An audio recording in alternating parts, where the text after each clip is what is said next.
Ladies and gentlemen, we welcome you to episode 0 of BackTable Talk, presented by BackTable Media, all right? I'm your host, CEO, whatever you want to call it, leader, whatever, director of BackTable Media. I'm here with my guest host, resident audio tech, resident everything from BackTable Media, Alex Shields. Introduce yourself to them. What's up, everyone? Pleasure to be here on BackTable Media for episode 0. Going to be chatting about some fun stuff today. Yes. Excited to be here, and let's have a time. We're excited, man. We're definitely excited because this is something personally that I've wanted to do for a very long time.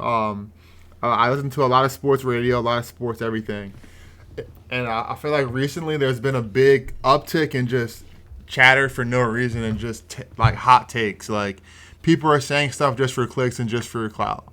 That's not what this is. That's not what this will ever be. Okay. When you come to BackTable Media or anything, you're gonna get real takes, real talk, and just real information. And that's what I am, and that's what I'm about. So let's hop right into it. Okay. Quick tidbit.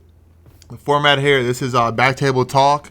So we'll go through a couple topics where we'll just chat about a couple things that we want to just touch on that have been hot, I guess, in news and sports, and we'll get into it and debate it and talk about it. All right.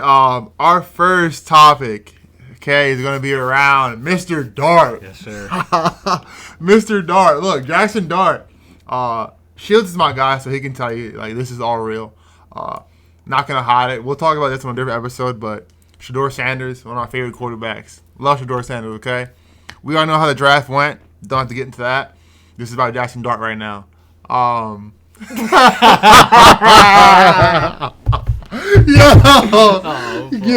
all right, this is about Jaxson Dart right now. All right, Jaxson Dart went 24 maybe around that range. Don't quote me, I could be wrong. To the Giants.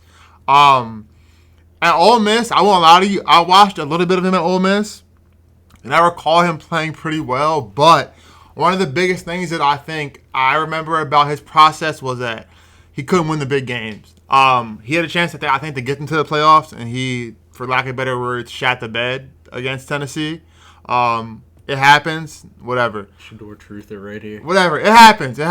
But when he got to the NFL, when the guy got his shot, he produced.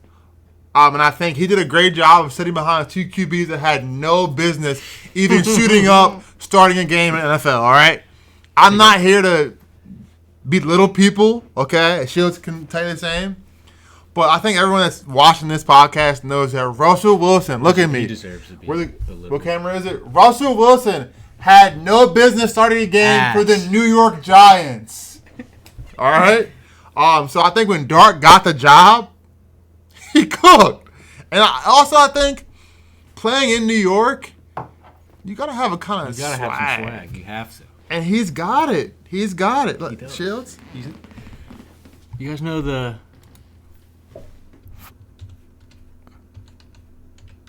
Yes, sir. He's definitely a part of the Exciting Whites. The Exciting Whites online collection. That young Jaxson fella. Dart. Woo. He is a baller. I won't lie, we had some spirited debates about Jaxson Dart and his future in the NFL. We could pull up the receipts, and I've always been a Jaxson Dart truther. I always thought that he, quite frankly, out of that class was always the most NFL ready.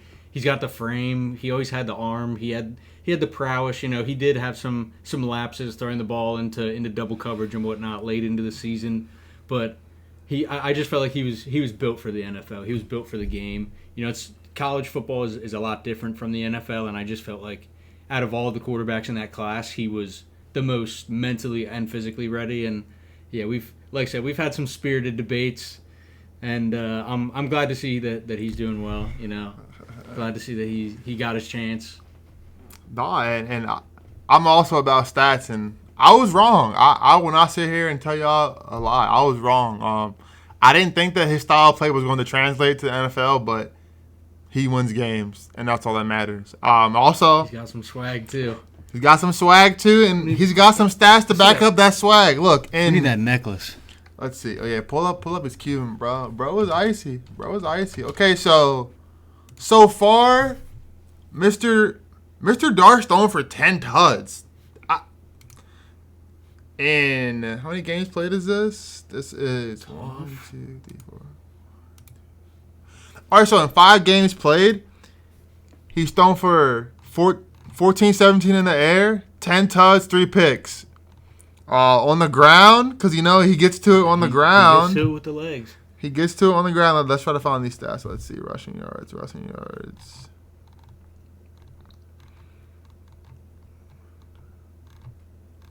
Yeah, I was mistaken. 1, 2, 3. Whoa, he's got. Tell him. Wait a second. Hold on. All right, so we'll just go through his rushing stats. First game started, 1 tud. Second game started, 1 tud. Third game started, 1 tud. Fourth game started, 1 tud. Before Dayball tried to take him out of his NFL career, Real shit, trying to turn him into a vegetable. the young man ran for 2 tuds last week. And he threw for another one. Bro, he's Caucasian Lamar Jackson. Real shit. Look, my brother, he's a very hard sell. You can't sell that man on nothing. He texted me this week and said, Dart's probably the most athletic white boy I've seen at quarterback ever in my life. Darth Vader. Nah, Darth Vader. That's a compliment. Look, I've been a Star Wars fan since I was a little kid. My favorite character growing up was Anakin Skywalker. He does the little eye like there it is, yeah. Saturdays, I kind of attribute my eye black. When J.J. McCarthy does it though. Do you think you resemble Anakin Skywalker? 9 is the coolest shit I've ever seen. L. We're not riding with 9. On this pod, we're riding with 6. I've been a Star Wars fan since I was a little kid. My We're riding with Dart, bro. Skywalker. Jaxson Dart, if you ever see our pod, bro, we ride with you. J.J. McCarthy, do not come to Baltimore, Maryland, bro. Do not, you bro. not welcome. You rock with Jack Settleman, I bet. You're not welcome. You're not welcome. All right. Let's talk about his injury, though. All right, so there is a dark side of Anakin. There's a dark side of Mr. Dart. That was a good one. There's a dark side of young Anakin, all right? As much as we love him and his style of play, it's so fun to watch. It's fantastic. It has unfortunately led to a insane amount of injuries and concussions over a 5-game span. And it's led to an organization firing not just the head coach, but the GM for the mismanagement of the young fella. All right? There's just really no excuse for your first-round pick to be running the ball 13 times in a game that you may win, you may not win. Brian Dayball, if you're seeing this podcast ever, what you did to Shedeur Sanders' draft stock will never be forgotten. And I'm a firm believer that what you put out into that world, it come back to you, buddy. Back to Mr. Dart, though. My fear is that the Giants may not understand the importance of getting a line around this young man and making sure that he can play football from the pocket a little more and on time next year. Him having elite neighbors next year would be lovely. Scatterbo. R.I.P. Scatterbo is a dog, but he also has to figure out how to play football in a little more of a non-crash out way. You're not at Arizona State anymore. Let's try to play a little more safe. Let's get down a little bit. But they've got a good young core. He puts it all out there. We didn't even get off. We didn't even start though yet on my boy YB. My boy Young Neighbors. Yo's hate on Neighbors a lot. I don't understand why. Neighbors is cut from that cloth of that Jamar Chase cloth. Like, give me the ball, I'm going to cook. And I think they may have fell into a big three that's going to propel them maybe into the next 10 years. Like, the Giants might be a good team. They have some young ballers. They got some pieces, right? It's like the Bugatti outside the trailer park meme. It definitely is. The Giants. It definitely is. I think, what's his ceiling to you? Organization What is Jaxson Dart's ceiling to you? Let's hear it. What's his ceiling? Let me think of a good comparison. I'll be right back. Come back on the camera. What's his ceiling to you, boss? tough one.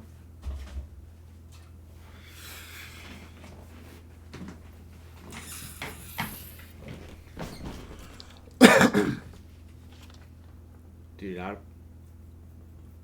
I mean, I've got mine. I got his ceiling and his comparison, I guess, if you want to call it. he doesn't. I wouldn't necessarily say that he has the same physicality as this player, but he does. He's been putting up relatively similar numbers. I mean, unfortunately, he hasn't really had a chance to develop the passing game very much because he's been working with like a bunch of short bus students. No disrespect, Wendell Robinson. Yeah, I mean, dude, poor guy. Like, well, no, poor guy. Like, dude.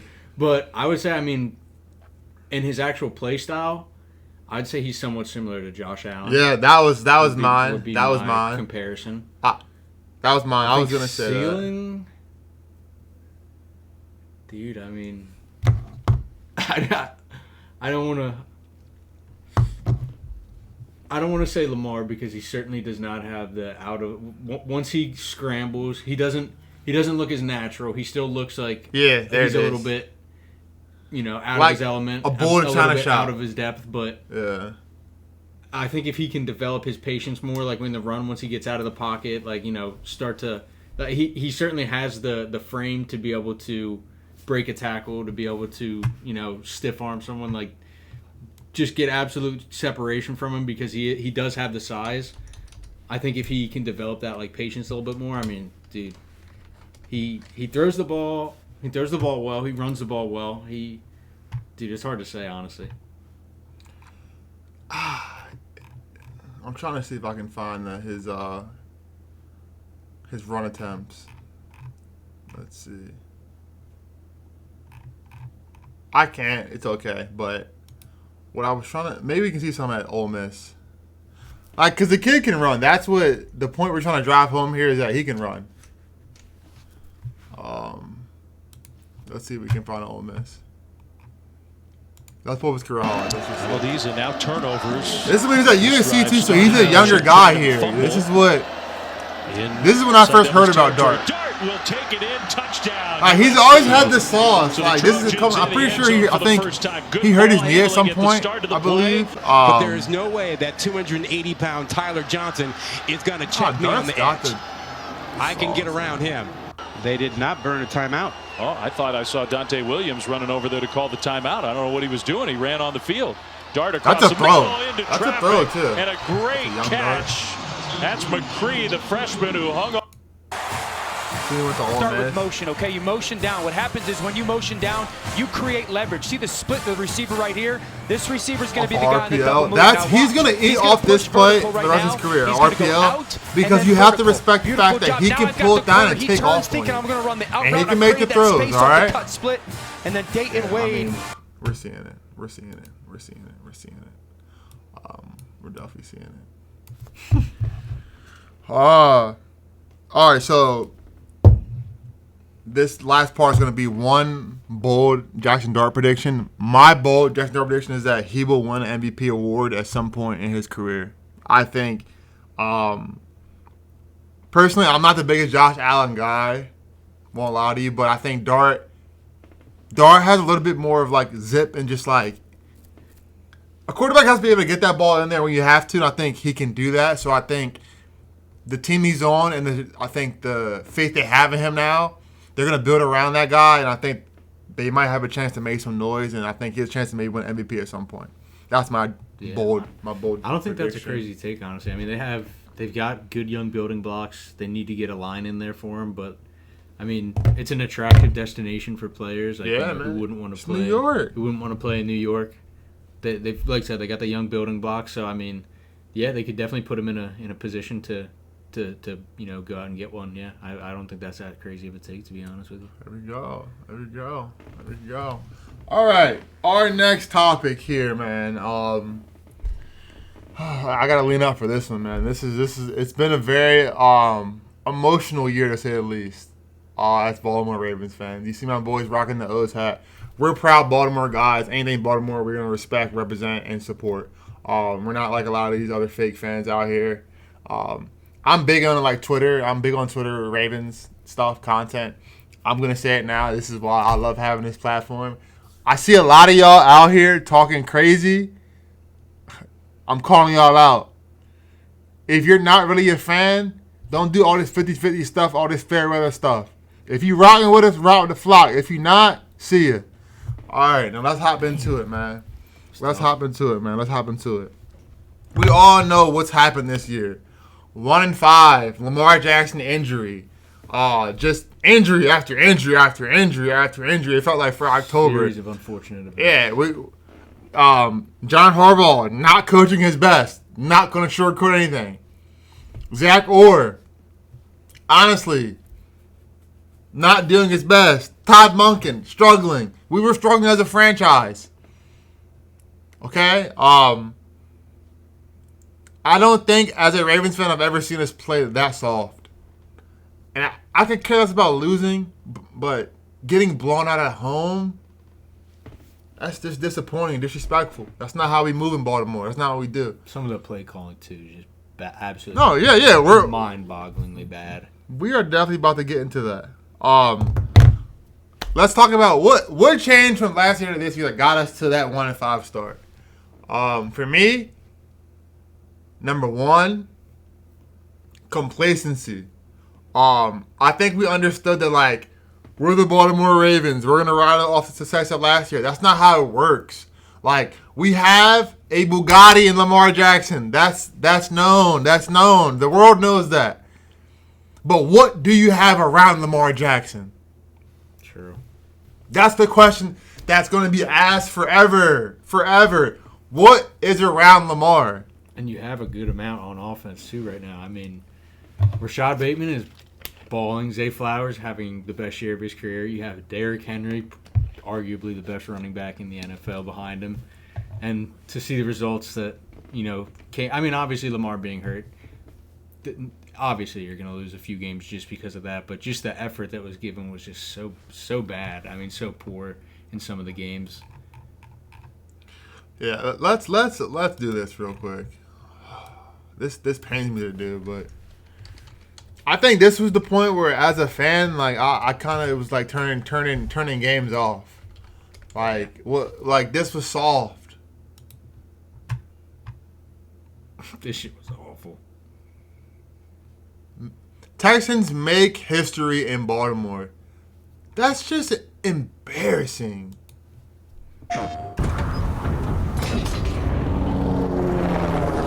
Are y'all PlayStation or Xbox people? That's all I'm going to say on that one. Unless y'all giving out free promos. PlayStation. Thursday night football. It's on Prime. This week, the Buffalo Bills. We're not giving out no free promos on Amazon rocking with us. Stream Thursday night football. Bills. Yeah, it's getting cut out. 7 p.m. Eastern. They're not getting a free promo on our videos. Here we go, man. Texans have suffered close losses to the Rams, the like Buccaneers, just not being able to bring pressure. 13 points. Play action, the throw. Like we were sitting back in soft zone, dropping outside linebackers into coverage. Come on. On a give, Nick Chubb bangs his way inside, out near the 30-yard line. This is Nick Chubb, Mr. Bionic Knee. Don't forget that. Flip it high in the air. Right. By Schultz. Oh my goodness. Towards the sideline. That's another Houston first down. Awesome. I do remember that. At this point, I was Second and goal now for the Texans. Decent, right? Opening drive. Fake it. Throw it. It's caught for the touchdown. Xavier Hutchinson puts the Texans on the board. We're letting someone come to the bank and dance. Defense in the NFL. That was soft. Ravens fans unfortunately looked like it on that drive. A team that has been struggling, potentially unlocked I it can't. last week. I get a little angry just watching that. It's kind of wild.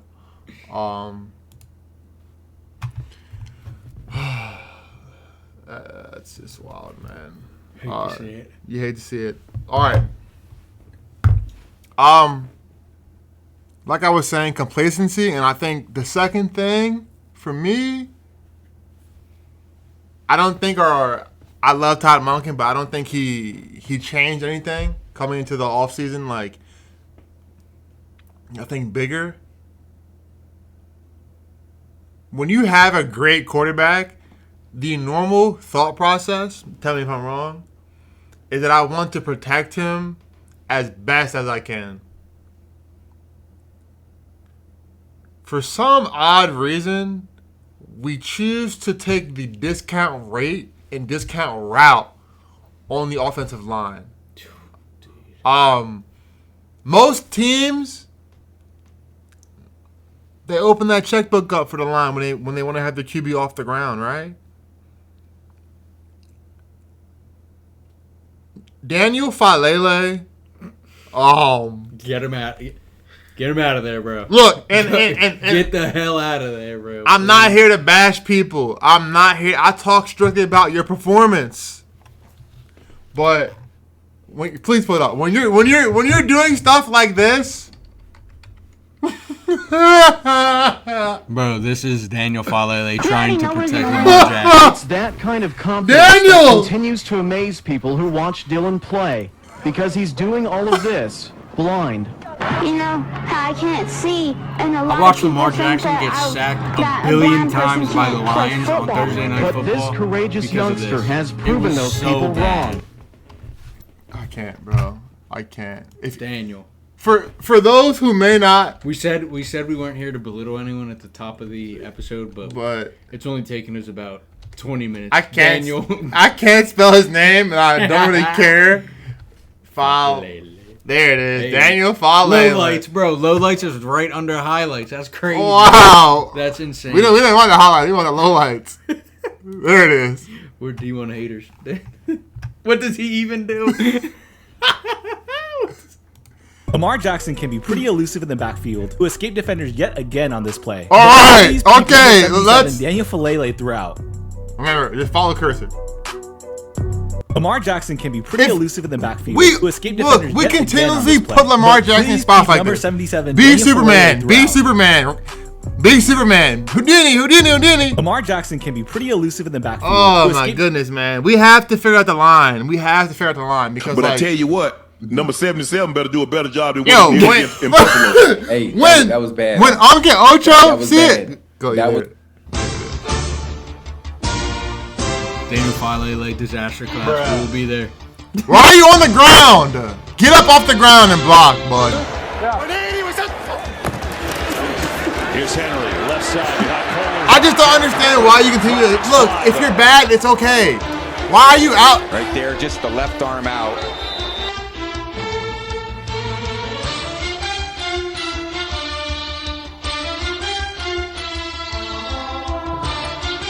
Hands to the face. Alright, it just doesn't look like you know what you're doing. Bad stance, bad posture.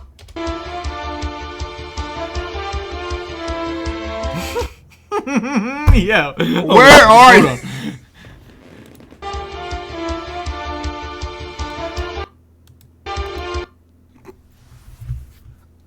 Okay, so let's go back a little bit. Like what? All right, what's your assignment here? Okay, so that was literally perfect. What's the one hand tap for, Daniel? Okay, so Daniel. That was my biggest, I think one of the biggest things that I still have an issue with. And I think that the last bonus, this is for a different episode where we talk about Eric, the cost and money and contracts. Us not figuring out Lamar Jackson's restructure handcuffed us so bad this year and not being able to help out our line. And I'm not saying it's a direct representation of Eric DeCosta's work or it's Lamar not wanting to get a deal done or not wanting to negotiate. That cannot happen. $65 million on the cap. And this is why we have to play with 77. I rest my case. Shields. I have another, before we move on to the next segment, I have another hot take for you. And that is, I think, I've been saying it for a little while now, but I think there's a suspect on the Ravens that might be ass, and we're not talking about it enough. and that is Marlon Humphrey. Oh, okay. Let's dig into that one. Sometimes I think Marlon Humphrey would genuinely rather be doing his podcast than playing for the Baltimore Ravens. All right, let's look at his stats.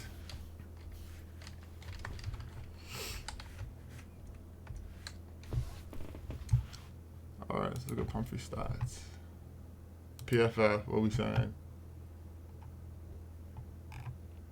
Okay, so let's go by game.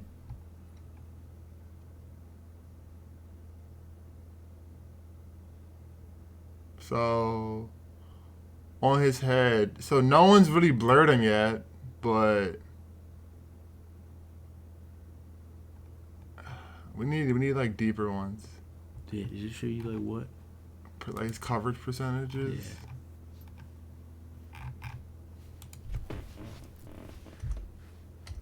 Nah, because I'm definitely on board with you about the Marlon Humphrey.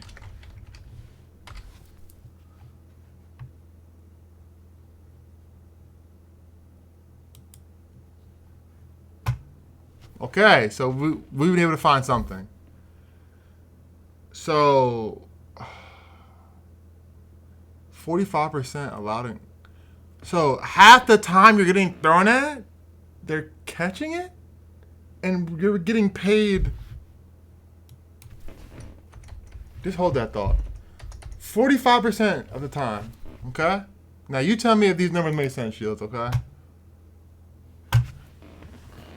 Yeah, it's crazy bread for. I've been saying it for a minute. So we're paying you $20 million to flip a fucking coin? Excuse my language to our young people. 50. Bro, especially like sometimes like after I see the Ravens get their fucking backs blown out, and then I see Marlon Humphrey live like an hour later, it just doesn't sit well with my soul. It's like, bro, what? Shields, thank you for bringing that up, because this is the topic that I think we're not talking about enough as well. When you lose, your first reaction should not be, let me go think about my script for tomorrow morning for my podcast. Go watch tape. Go figure out what you did wrong, because usually you're in the tape doing something wrong. That pick you got last week, it looked good on the tape. I'm not hating. Mm-hmm. Mr. Jefferson tripped over his own feet. And J.J. McCarthy and the quarterback. And what's his name? Nine. Yeah, 9 thought he was something he wasn't. So I'm a proponent of getting this money off the books this summer and drafting a corner. Yeah, yep. And rocking with Nate as our guy, because I love Nate Wiggins. That's a dog. He wants to travel. He's got 2 picks on the year. I know y'all saw what he did to Jettas last week too. We didn't want to talk about that. Box him up. Yeah. Jettas, hey. No, Jettas had 37 yards all game, 36 yards? Yeah, something like that. I think we know why. It's not because of 44. It's not because of 44. Not because of 44. At all. Our defense. Let's talk about that real quick. Our defense was very, very, very, very, very, very bad to start the season. I think our Darius Washington getting hurt threw the whole defense off. Kyle was able to kind of play more by the line of scrimmage last year, and that's where he does best, I think. We put him back to be kind of a quarterback of the defense back there. Not saying he's bad at it, but it's just not. Got him out of position. Yeah, just out of just out of position. Like that's not really where he eats at most. He's not in the optimal position, so to say. I mean, a guy like that doesn't really have like a wrong position. To be honest with you, he can play anywhere on the defensive line in the coverage. So, but yeah. No, I agree. I definitely agree. I think really for us, like he's the highest paid safety in the NFL. So we need to put him in a spot where he's going to be Kyle Hamilton. Where when you watch the tape, you're like 14. Whoa. He's jumping off the tape. Like that block he had where he stunned on the Bears, where he came, a little fake blitz and fake jab the lineman to create that kind of like mismatch for Mike Green to get around on that edge. And like he got pressure too. Like they're just doing stuff now where I'm like, yes, this is the Ravens. I saw a podcast this morning with Terrell Suggs. He had some words to say. I asked my brother about this morning. Is Zay Flowers RWR1? Yeah, easily. Okay. Yeah, I mean, I mean, would you consider Mark Andrews? I guess. Does Mark Andrews fit into the conversation? And I think even further. Would you? I mean, I know he's a tight end, but would you? I think he could be that though, like our go-to. But I still think it's Zay, to be honest with you. But there's some people that might think it's Mark, but I think it's Zay. He's having a great year. They throw him out of the backfield, let him get a rush or two, switch it up. Quite frankly, I wish they'd do more of that. I wish they would do a little bit like the Lions do shit like that every game. They have Jameson Williams line up in the backfield, rushes for like 25 yards, something crazy. Because when you have weapons like that, you can put them anywhere. Like Zay, in the 2 or 3 games that they've run him out of the backfield, he's had like good plays for first. He's had 1 or 2 rushes for like 8 or 9 yards. Yeah. And in a Ravens offense that looks stale a lot of the time, I think like stuff like that can really, really help and can really like take a lot of the pressure off Lamar, off of Derrick Henry, not feeling like they have to be the one to get the first every single play, because when it gets to 3rd and 5, 3rd and 6, like they're just not. I mean, they're actually good this year on 3rd and I think anything over like 3rd and 5. I think they have the highest percentage in the NFL. And what's weird is they actually have the highest percentage like downfield too, by a large margin. Like whenever they're like in their own half, it's crazy. I agree, man. So look at this. Like, it's top 15. He's clearly one of those guys. Like, and he's had Cooper Rush throwing to for some of these games. Yeah, he's had Cooper Rush and Tyler Huntley for like for 3 of these games. So I'm gonna be real with you. Like, I don't think Waddle's not better than Zay Flowers in my eyes. Yeah, like, I don't think. Agreed. I don't think so. Dude, how crazy is it to see Christian McCaffrey number 6? Yeah, he's got 692. That is crazy. That's a running back. That is insane. I mean, how many tuds they got? Only 1 tud in a year for Zay. Okay. Jackson Smith and Jigba average. Yeah, that guy. 100. He's already got a band on the 7. Dude, what the? You know, he's the first receiver through his first through the first 5 games of the year to have 75 plus yards in 5 games back to back. Since you know who, Mr. CTE ESPN, AB, put that on, man. So he's in combos with AB. All right, now let me see this real quick. Got rookie of the year right here. Oh my goodness. OHIO. Sir. Hey, them boys up there in Ohio, I don't know what they got in the water up there. Dude, he had that receiver room crazy. Yo, they got some boys. And let's not forget about the young demon they got coming up the ranks. We're gonna try to keep that on the hush though, because you know some people like talk about they're still in college. But that young boy up there in Ohio, number 4. He would start right now in Tennessee. Yeah, probably anyone. He would start right now and be all rookie in Tennessee. Like, stamp that. If you think otherwise, drop a comment. But Jeremiah Smith could start right now over Calvin Ridley. That's a fact. That is a fact. Also, that Calvin Ridley contract. Fleeced. I hope he don't put nothing in FanDuel on that, though. We know he get down. Yeah, real good. For real, we know he get down. On this list, who else stands out? Let's see. There's a guy. Ladarius McConkey, yeah. Ladarius? I mean, that's like, what? He's averaging a hundo a game. Insane. Also, Jamar Chase he's a real. He's a problem. Yeah. Especially with, I mean, he's been working with backups. With Cool Joe. Cool Joe been doing that, Joe Flacco's, Bro, what Cool is, Joe. What are they feeding this guy? Hey! I seen something. They said Cool Joe was sad when the Browns benched. He thought about retiring, so that's why he came out to Cincinnati. He was on one. Bro, real shit. Yo, he was a little hurt that they benched him. And again, I know his knees are creaking, but he will still come out and give you 350 yards and 3 touchdowns. He was what happened in Cleveland? Look, that's next episode. I promise y'all, I'm gonna come here with the Shador jersey on. Because we will have a nice episode to talk about that whole situation. Because, look, me and my buddy here, we differ on that one. You know? And that's fair because you need to have that. But what's going on in Cleveland, I'm going to say that right now, is malpractice. Malpractice. Yep. Kevin Stefanski. Look, this is no hate. I love a smart guy, a smart gentleman, okay?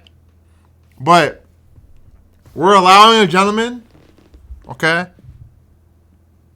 who played football at UPenn. If I recall correctly, Ivy Leagues can't even qualify for the football playoff, correct? Yeah. No hate, though. No hate. We're letting a guy who continues to start, a gentleman who's generated 3 touchdowns in what? Maybe 5, 6 starts, 7 starts? Wow, and what do you have it behind here? 2-7. All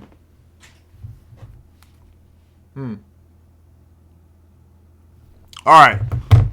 Next topic I want to talk about here is the run game. The run game, all right? I've honestly seen a lot of... It's been split this year on the run game.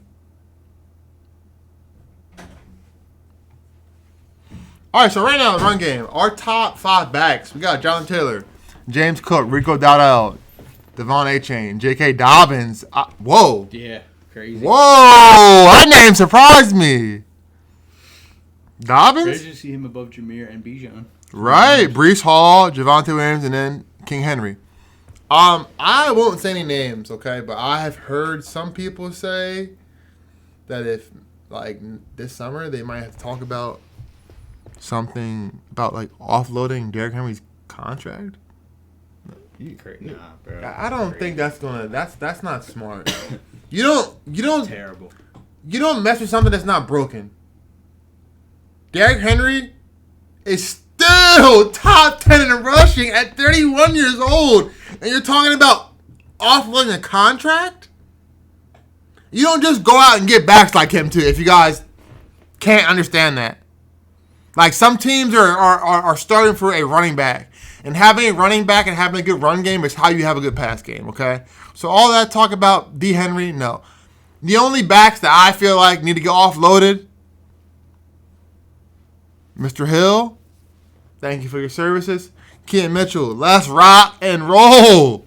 Hell yeah. Yo, I need to see the ball in 34's hands more tomorrow. That's another player that you can throw to. You can run it at the backfield. You can pitch it to. Like, you can bubble screen. You can do anything with. He's a weapon. Baltimore Ravens, we have for all my yos that have seen the movie Paid in Full. Man, watch out, bro. This is what I need to tape my boy Todd Monken's room.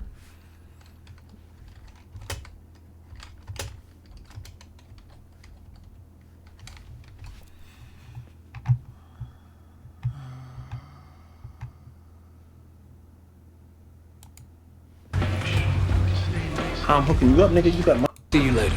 Fuck out. Things, man. You always telling me, man. What the fuck is the use of having soldiers if you can't use them? That's. What's the point of having soldiers if you can't use them? We got all these fast Broward County, Florida yos, and I don't see no jet sweeps. I don't see no direct snaps, like you said. I don't see no like wing backs. I don't see nothing. Get creative. Use the speed. Use your soldiers. People hated when Hollywood Brown tweeted that back in the day. Unfortunately, it still applies. That's facts. When the Ravens were playing the Lions, I think it was Thursday night, got their absolute backs blown out. I will not forget as long as I live. It was 2nd and 1 at like the 3-yard line, and the Ravens did not push the ball 3 times in a row. It's like, bro, just stuff like this. Like, it's not even just the Ravens. It's like the NFL coaching staff and like coaching decision-making process is just like something's wrong with it. I don't know what it is, but like the NFL coaches are having like just mental lapse after mental lapse this year. It's insane some of the shit that I'm seeing week in and week out. Just when insane. our numbers guy is out, the deals on the most affordable German-engineered car brand get even better. Dude. Are like, oh my god, like Sign then drive is in while like, Frank do is this, out. do that. Lease a new 2025 Tiguan for 0 down, 0 deposit, 0 first month's payment, and 0 due at signing. Limited inventory available. Quick look at this. They go Wildcat. Is it going to get in with the push Raven style? And they blow the whistle with the play. Not in.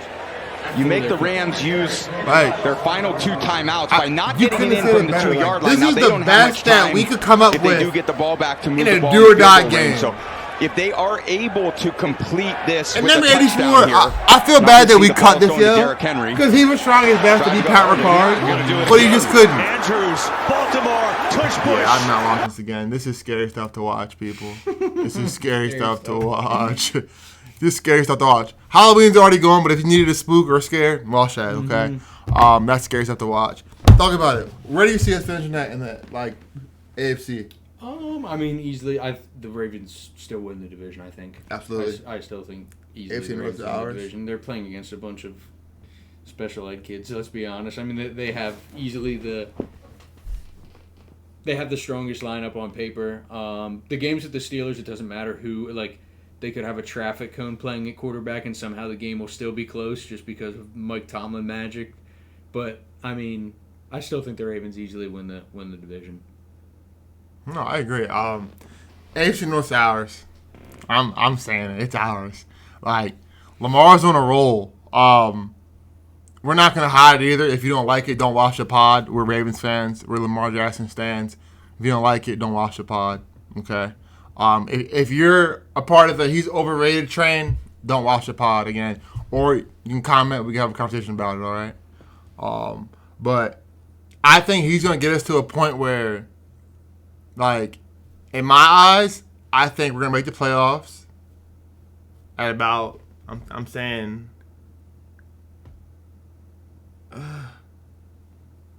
10-6, 11-7. I was thinking 10-6, 10-7, somewhere in there. We'll get in there. It's going to be close, though, because Aaron Rodgers is not – he's not great, but he's not horrible. So he's keeping them in games. Whenever Burrow comes back, I foresee them winning some games. I'm not worried about what's going on in Cleveland. Maybe knock on some wood. But as of right now, not a lot of fear there. Again, different episode, though. Different episode, okay? Different episode, all right? Don't get me started. Nah, for real. My bold Ravens take.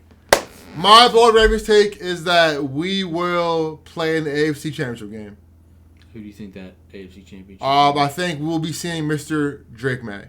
I was thinking the same thing. That's who we'll be seeing. Bro, I'm not going to lie to you. We'll be having to go to New England. It's going to be a vintage 2012 AFC matchup between the Ravens and the Patriots. It's going to be snowing. A gritty game. The game's going to be decided by a fumble. It's going to be an absolute Ravens masterclass. And it's going to be a game where Lamar never talks, or as y'all young yos call it, popping his shit. Excuse my language. He don't do that a lot. But if he walks into New England, 308 yards, walks down, takes out Drake May, and advances to his first Super Bowl, oh, man. Anybody that has had the energy for him, don't run. Don't run. Because, look, last week what we saw from everybody, it was Lamar had a boring game. No, that's a good Vikings defense. And we saw the progression of Lamar. It doesn't always have to be highlight-savvy football. It doesn't have to always be that. Take the checkdowns, quick passes. He's averaging, I think, like 2.5 seconds per pass now, which is like, I think, a drop. He was averaging maybe 3.5 prior to injury. He's a smart guy. The guy's smart. But the biggest thing I think is that, like, Lamar is that guy. And I'm faithful that I think he can definitely get us there. And I think Derrick Henry's going to keep on catching his stride. And I think our run game is going to get better and better. And we have a 3-headed monster at tight end. You kind of got to respect it. Exactly. And we got number 4, little bobblehead out there. Look, Ebro Bateman cooking too. Bateman. He's a good reliable Devontae option. Walker too. While Bateman's out, I think can be a very viable option. Very viable option. But that's the end of our Ravens segment. We're about to switch gears a bit. If you don't know, also we love basketball. So we're happy NBA is back. We watch a lot of NBA. Side note, we're happy that YouTube TV and ESPN figured out a deal. I didn't have to use my buddies over at, we won't say it, we didn't want to get doxxed. But yeah, if you know what we're talking about, they keep it going for the people. Yep. They do. We love you. We love you. Shout out. Shout out my boys out. If you know what I'm saying. So, my biggest early season surprises for me. My biggest early season surprise, probably is that the Charlotte Hornets still are a horrible NBA team. And that LaMelo Ball, who's one of my favorite players. Until the end of time, it seems like at this point, quite yeah, frankly. and Shields knows. Our boy Ali also knows. LaMelo Ball is one of my favorite players. But he has not, I guess, shown that his ankles work. And it sounds weird to say that, but it's an ankle injury every single year. And I think, for me, I thought he got it figured out. And maybe it's not him. Maybe it's the team load managing him now. But in order for them to even be in contention for a playoff spot, he has to play. When he's doing this, they're horrible. I saw a stat. They were 8 and 37 without him last year. That's horrible. You can't win 10 games without your star. My second surprise of the year is that. Second surprise. Y'all gonna laugh at this, but truly, I think Wemby turned a corner, and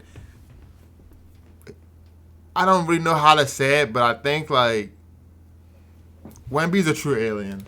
I hate using that word to know exactly what clip I'm about to pull. To describe a person, but I don't know if y'all saw him with the Monks over the summer. He was with the Monks, getting in tune, signature to start off the season. Clowney trying to go right back and give me that. Wembanyama right there. Give me that. And then again came over late. Martin misses okay. the three. Champagny Big Wemby. What a board. Spurs want it. Wembanyama wants it. From the logo. That's a logo tray. That's like a Steph Curry tray. Oh, the GIF up here. Oh, this man. That one's wild. Oh, you thought it was impressive when Wemby stole an alley-oop. Give me that. All right. He got it back. Give me that. He called for it. So look, here we go. Cross, tween. Down the defense to then take a step back. Trace me in. Come on. Trace me in. Oh, you thought it was impressive when Wemby stole an alley-oop, led the fast break, no look. How about blocking a hook shot like a toddler took it, dribbling it down the court, breaking down the defense to then take a three-pointer contested and one? Come on. Talk to me. What's your Wemby take? Dude, I think honestly when it he's gonna probably be the question for you. How much is a college football field goal worth? 3 points or donations to scholarship funds? You know how we grew up always hearing about that. He scored 100. He scored 100. Bro, yeah. That's what I envision Wemby. That's what I see. That's what I see. Bro, what was that? This fella, bro. Oh, yeah. Bro. Nah, that ain't him. This guy, bro. Yeah, no, that's him. Yeah, that's him, Wemby. That's Wemby for real. He's a cheat code. He's like when you set all the sliders and. I think it's your dad. No, yeah. You're like, what do you do? He's watched 2K had to start capping Bill. Plus the foul. That's insane. That's actually insane. Bro, I'm getting a Wemby jersey, like, bro. And also like the kid was like. Think about like the science behind being like that tall too, bro. Like, and to not make it look goofy. Sometimes, exactly, like when we see big men that try to handle the ball, it looks kind of choppy and goofy. I've never seen a big call for the ball in a break at 7-4. Tween Hezzy at him, okay? Get him moving. Cross, then James Harden step back. Crazy. Pause. Tray ball at one. I don't know what to say sometimes. Like, this is my first, when I saw Wemby the first time. And I was like, wait a second.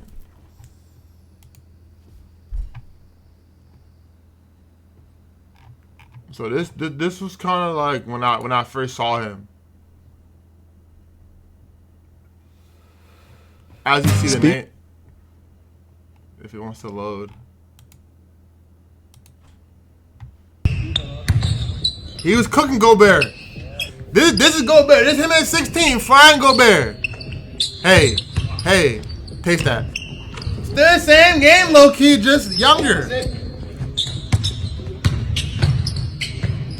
This is Gobert. So like it's been there. It's been there for a minute. One other young guy that has surprised me a lot this year is, you know who? Right there. VJ. Yeah, go ahead. Yeah, play him. Yeah, because that's both of ours. To be honest, it's probably VJ. Generator. That's what the generator. Yeah, not a generator. There's a good one. Yeah, play this one real quick. He was frying. Hey, long cross. Bang bang. Paulo, step up. Paulo, step up! Hey, VJ. And I love the 77. That's tough. That is a tough number. Bring hockey numbers to every sport. Yes, bringing hockey numbers to every sport. I don't know what this whole like. Man, them long nights. I lived off a generator. I ain't had no electricity. I lived off a generator for 7 years. Man, seeing what she had to go through. Who's the third pick in the 2025 NBA Draft? The Philadelphia 76ers select VJ Edgecombe. Yo, like to come from a generator to this? And like I don't think like a lot of us like I can't even know this feeling like when ball is your only outlet to make it out, to make your life different. I think it's a different kind of hunger. And different kind of like just grit you play with, and he's got that. Like, get Paul George out of Philly. He messing it all up, yo. Get PG out of Philly. The bespoke get him out of Philly. I'm with Edgecombe. Washes and dries in only 68 minutes. Even smarter with Smart. Might blow the roof off. This was crazy. And a steal for Josh Ojanwuna. Coach put his son in. Hey! Oh yeah, he did bang on Marquis' son. That was horrible. Hey, but that's what I want to see out of my star. He's still playing and they're down 20. Welcome to the game. And you're laughing, see? But that's what I mean. It doesn't mean as much to him. Your dad's the coach. It don't mean as much to you. He don't care. They're down 20. He's banging on you. Joe tried. He did. He tried. He jumped. Yeah, yeah, you can play that. Yeah, this was way different, bro. Young Zion. Oh man. Yeah. Sorry, chat. We got a little off track there. Yeah, I do want to say this is a quick side note. Got off track. Crispy YouTube thumbnail. When this tape dropped, I don't know if y'all can see that right there. That's 5.2 million views. That's real views, not these new bots that y'all have now. These are real views. We're probably 3,000 of them combined, I would have to say. Yeah. I watched this tape, like, Zion Williamson, I don't think you understand. When he came into the scene, it was just like how is he this big jumping this high? Facts. This game right here, y'all wasn't really outside. I remember watching this on like the Balls Life app, live stream, and being like, yo, Melo and Zion are really playing.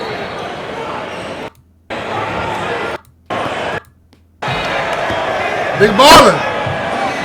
That's his leg. No, big baller. Hey man, he's doing the same thing. Like Melo been Melo, but Zion's been Zion. Here comes Zion out of nowhere. All right, we got a little off track, but our next topic. Sorry, people. Who's been underperforming for you so far? Dude, I mean, fucking Joel Embiid doesn't want to play basketball anymore. I think he's done. It seems like yeah. I think honestly he might honestly just retire. It seems like to be completely honest with you, like what? No, that's how it seems to me. I think he got his hundred. He got that payday. He literally just has like no desire to come back from injury. It seems like he's just, I don't know. But also even bigger, I think we're seeing it like his knees cooked. Yeah. And I think he knows it. The org knows it. Yo, when you start averaging 16 a game and you used to average, what, 30? He averaged like 34 at a point. Mm-hmm. No MVP. You're cooked. It's done. My second, yo, this kind of pains me to say. Ja Morant. I think he's been underperforming for 2 years. Like, suspension did him wrong. What happened. Look, what happened, buddy. Like, you made some choices that weren't the best. Like, you gotta mature and move past that. Like, I think the youth love Ja Morant. They all love Ja Morant. I think he doesn't understand. Like, bro, you're a role model now, bro. You gotta move a bit different. Got rap lines about you. Yeah, rappers look up to you, Ja. Bro. And tighten up. Bottom line, tighten up and lock in and play better. Like, you are better than that. Bottom line. Don't argue with your coach no more. Hoop. Lock in, be Ja. I would genuinely be curious to see, like, what his stats, like, a stat comparison, like, before. It literally seems like that was, like, the catalyst behind. Let's see. All right, let's see if we can find it. Ja Morant. Let's see, when did the suspension start? See, just type in Ja Morant pre-suspension stats. See if it pops up. Pre-suspension stats.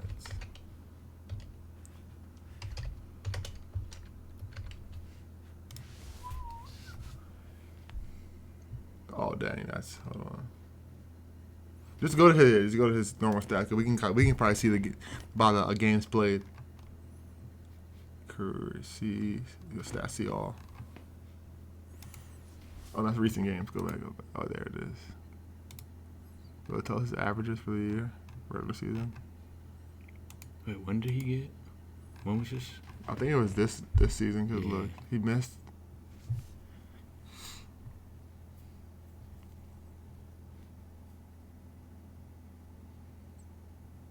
All right, so he was averaging prior 25. Okay. Averaging 25. Because this one ended. Wow. 25, 7, almost 8. 20. We'll call it 8. Right. 25, 8, 5. 25 a game is, and it drops down to 18 a game last year. That's. Damn. Wait, that might just be quarterfinals though. Here, let's go back to. Let me see. Go to the different. Oh yeah, wait. Actually, it's like he was cooking.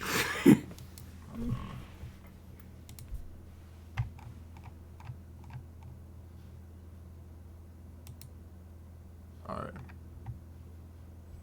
So decent. There we go. This has got to be the. Yeah, 100% had to be the suspension year. Because he played 61, but then he got hurt right after. Remember? Mm-hmm. All right, so it happened here. So this is when Ja Morant became Ja Morant in 2021. So he was cooking. 26 incident. Okay. Still fight that had 20. He averaged 23 a game last year. But now you're averaging 18 a game, okay? And they're not winning. Mm. And it just looks bad. You kind of look like you're like a prima donna right now.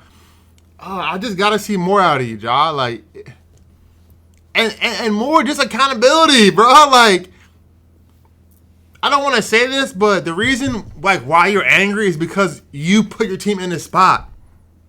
It sucks to say, but like you made some choices that put your team behind. So wake up, take it on the chin, bro, and go hoop. We know what you can do. Go hoop. Simple. Go hoop, man.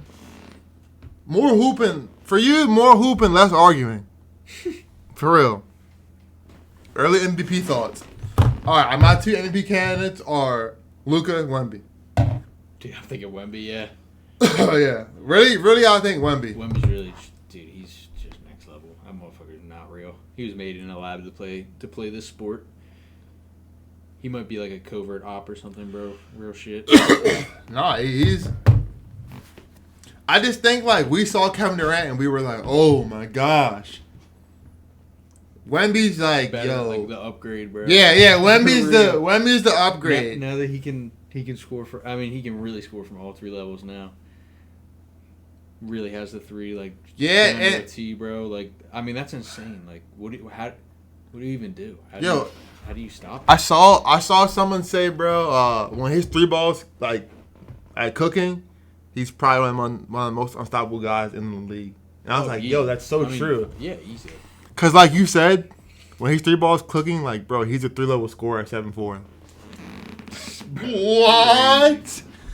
That's like you probably seen on like like whatever socials like 6'10" demigod build. NBA 2K, like that's what he is. Yeah. He's like a demigod build. All right, man. Let's talk about this. Recently I saw a tweet that the NFL is working with some sports betting companies surrounding prop bets. All right. So, for many of you that don't know, we live in the state of Maryland. Okay, betting became legal in 2022 here. 2022, yep, okay. Yep. FanDuel came. We had prop bets on all sports for about 6 to 7 months, okay? Even college. Props and like prop bets are fun. I enjoy them. Like it's dope. If you follow players, it's fun to prop bet, okay? We had it, let's say maybe 6-7 months into it.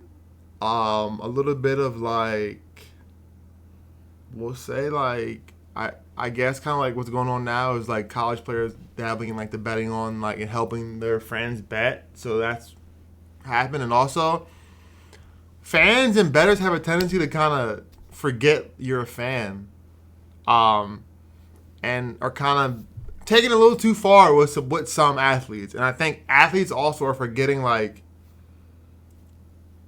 you can kind of just maybe like block the person or like not deal with it or like just not deal with it. But whatever way you want to think about it or sort it, the NFL is considering lessening or taking away prop bets. Thoughts?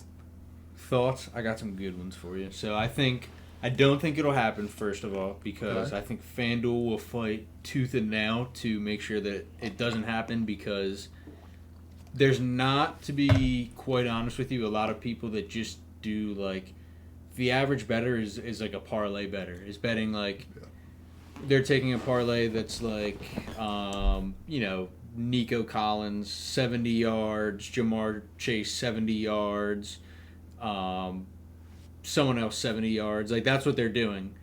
And you would not believe... I can't remember what the exact statistic was, but I know it was in the high 90s. It is... sportsbooks make 90 X% of their like overall profit off of parlays like that. So I think that it won't happen because it's in FanDuel's best interest for it not to happen. So I think that, like, if it came to it, quite frankly, like the U.S. government honestly would probably have to get involved if it really came to it, because it would no longer be an issue of just between the NFL and FanDuel. It would be between like the state's gambling commissions and the NFL. So I don't think it'll happen. I also don't think it'll happen because there's definitely there's definitely some strings I think that get pulled in the NFL specifically. Yeah. I'll say specifically when it comes to, it seems like this year, wide receivers getting injured under strange or non-contact or kind of like auxiliary injuries where they'll go into the blue medical tent. You know, they'll be like, they'll be 4 or 5 yards short from a milestone, like 50 yards, where obviously, like, you know, at any given point in time, there's probably millions of dollars worth wagered on that specific leg. You know, the over-under for the game might have been that person's 64.5 yards. A lot of people are going to take them for something lower, like 50 yards. And when you see them go into the blue tent, you can obviously tell I'm speaking from experience here. But when you see them go into the blue tent, you know, 4 yards shy after they weren't touched, nothing seems to have happened to them. Your mind does kind of wander, and you do kind of question things, and then you see it again next week. Nico Collins, Ibuka, the list could trust me, could go on. But yeah, there are definitely some strange things. When it comes to the NBA, don't even get me started.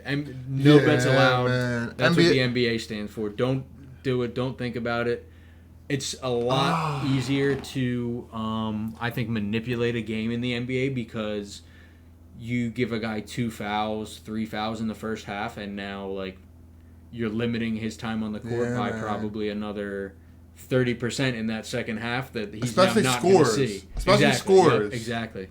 So like that, there's kind of like an unseen game in like basketball and football when it comes to like the officiating. Like people love to say all the time, like, oh, like sports are rigged, like this is so rigged.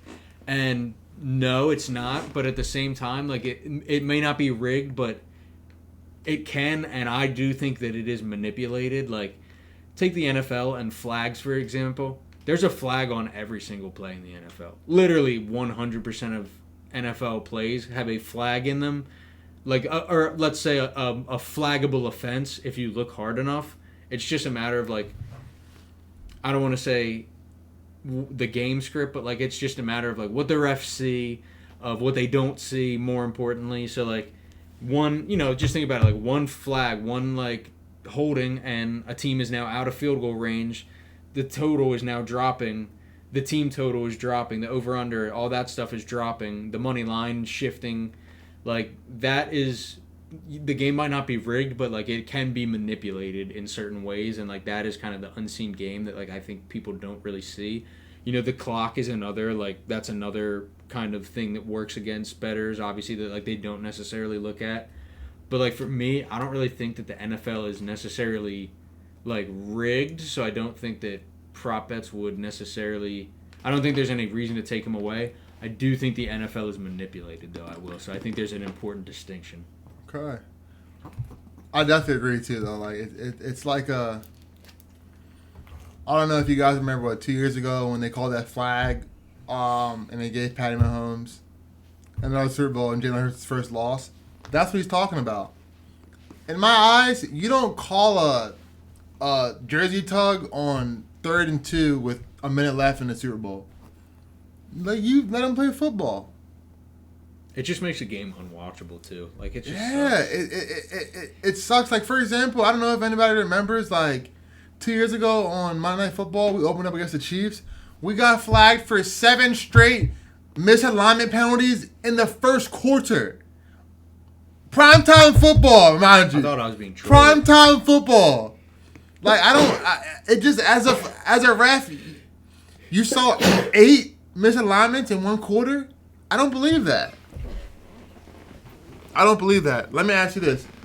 Your thoughts on this. We spoke on prop bets. College had them. We don't have them anymore. Thoughts on that? On not having him in college? Yeah. I think, to be honest, it's... For the better? Bless you. I do think it is for the better. I mean, for, like, big FBS... Like, big D1 schools, like Bama, Georgia, like, obviously it's probably... No one's gonna, like, text their buddy and be like, hey, dude, like, I'm taking your over today or something, but like imagine for like a small D1 school like Lafayette, like somewhere, one of these like small schools in the middle of nowhere, like I'm sure that there probably is like someone's telling their friend like, hey, like we got the scouting report, like this guy's gonna be hurt, like he's a big part of their offense, stuff like that. Like it's too hard to keep tabs on, I think. And I mean, I think it would be awesome to bet on, because quite frankly, I think there would be a whole nother market of like people would open Discord groups and be like, hey, I have like 2 or 3 guys on this college team that are like literally giving me like inside information. They're like, it's a small school. Like there would be an entire cottage industry of like people doing that, I think, and that's obviously highly illegal.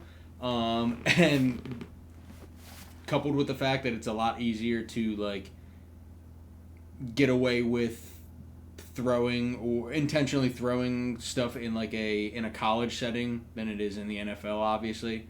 I think it's just too hard to like, it's just too hard to oversee, to be completely honest with you. Like there's a lot that can go wrong and probably did.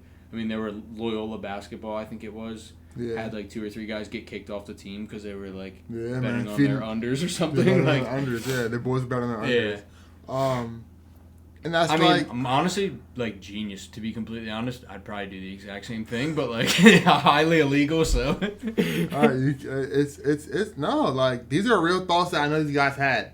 Yeah, like it's we just saw Terry Rozier. Him and his boys thought it was easy money, free money. It was free money. They thought. Look, we have a saying: Vegas always wins. You do with that what you will. The house always wins. The house will always win, man. Check on these dogs real quick again. Alrighty, man. All right, bet. I think a second thing that I want to touch on is that now we're allowing college players to bet. Like, it's a slippery slope. Slippery slope. I'm waiting for my guest host, Shields, to get back. Had to go check on his dogs. And then we'll kind of hop back into it.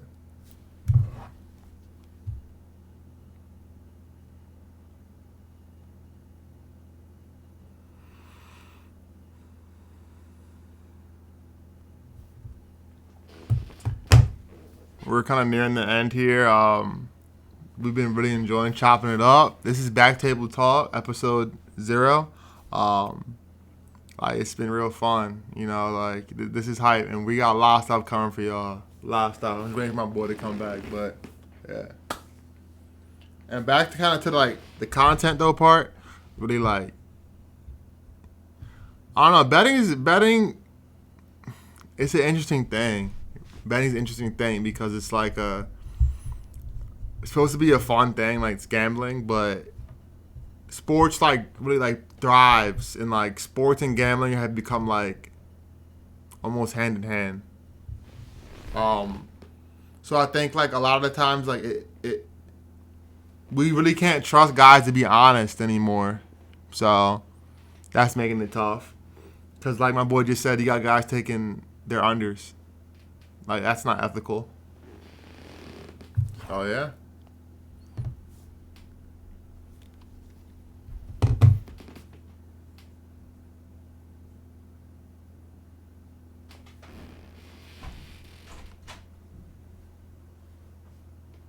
Yes, sir, lad. I was just kind of babbling on, bro, until you got back. But our boy's back, like I was saying. So now... Hey, no, wanker. Whoa. So now college athletes are now allowed to bet, if I read correctly, or it's coming. Wait, what do you mean? College athletes can now bet. Oh, just like on anything? Yeah. Like on college or like professional stuff? Anything. Oh, I mean, were they not allowed to prior? No, it was illegal. If you were a college athlete, you couldn't bet. Oh, real shit. Yeah. You weren't supposed to be. Damn. Like, just D1 or? Hey. Damn, bro. Fuck. Hey, you weren't supposed to be. I'm a criminal, bro. We're not, no. I mean, you can say it now. You can say it on stream. So yeah, we weren't up that yet. Yeah. Betting didn't come to 2020. True. Too, yeah. But I'm not putting anybody out there, but like You know, like it happens. Oh yeah. It happens. But so this has been episode 0 of BackTable Talk presented by BackTable Media. It's been great. You know, this is a little taste of what we're hoping to bring to you on a consistent basis, hopefully soon. But our next episode, we're hoping to get into some more just, football, basketball talk. I think we have to speak about, the elephant in the entire NFL, legendary Shedeur Sanders. So that's going to be a big part of our next episode. We'll talk about a lot of other things. We may have another guest host in here to bring some soccer content to y'all. Yeah, y'all didn't know that we got that too. Okay? But BackTable Media, we're here. We're popping. We're real. We're raw. And we're ready to go. All right? So signing off. That's a pause. We got to cut that. Hold up, bro. We got to cut that. That's like the third BackTable Media tonight, bro. Look, you can believe that. We're here. Look, we're excited to bring great content to you around what we do and what we enjoy. All right. So enjoy the rest of your day, evening, morning, whenever you listen to this. Subscribe, tap in. Keep rocking with us. Follow us on IG, Twitter, all that good stuff. Don't have the @ yet. It's coming soon. We'll make sure it's posted. But I want to say just thank you. I want to shout out my boy Shields for making this pod happen. He's behind the scenes, the engineer. We're coming. Let's go. We're out.